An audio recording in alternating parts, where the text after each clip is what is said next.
Hello, my name is Barbara. I'm a PhD student in Canada. When the coronavirus crisis started, I was in South Africa where I was doing my research. When I couldn't go back to Canada because of the travel restrictions which were imposed to curb the spread of the virus there, I decided to come home to Harare, Zimbabwe.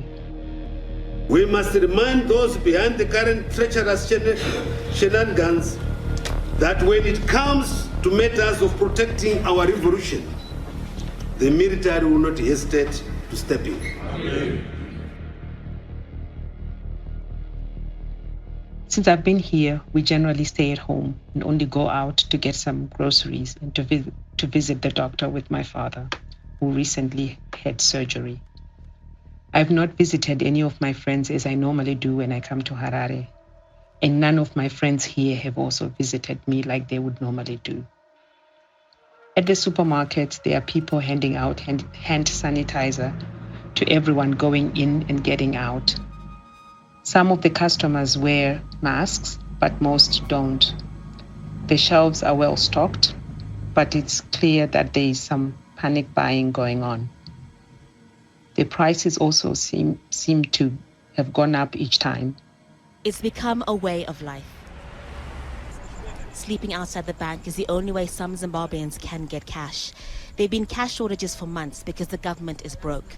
Some banks have limited withdrawals to $50 a day per person.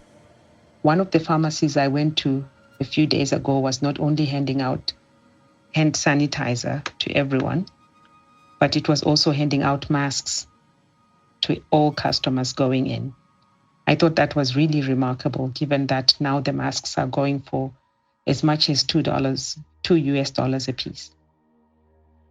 We are now under total lockdown, and only people working in critical areas such as healthcare and food manufacturing and supermarkets are allowed to leave their homes and go to work. Everyone else has been ordered to stay at home and are complying. 2 days ago, I spent hours lining up to get into a supermarket. It was amazing how everyone kept a distance of about 1.5 meters apart, and how orderly the queue was without anyone having to control it. During that time, most people were quiet, which I found unusual. Zimbabweans generally talk to each other, but clearly this time people are worried. I got to chat with an elderly lady standing in front of me, and she said that she was anxious about this new disease. The street where I live is very quiet now, which also is unusual. In the mornings, there is usually the sound of minibuses taking people to work and people greeting each other as they walk to their various workplaces.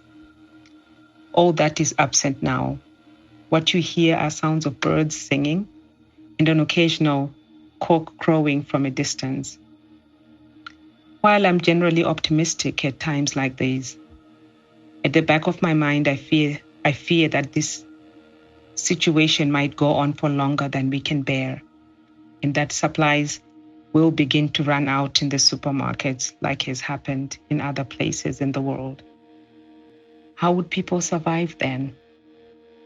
But more importantly, I worry what would happen if many people here were to contract the virus. I also worry about when I will be able to return to Canada to continue with my studies, and if I will manage to complete my studies in the 4 years like I've set out to do. I only have funding for that period, and if I were to take longer, I wouldn't afford it. But when these fears come, I shove them aside, and I have faith that these too shall pass, and that we will pull through this by God's grace.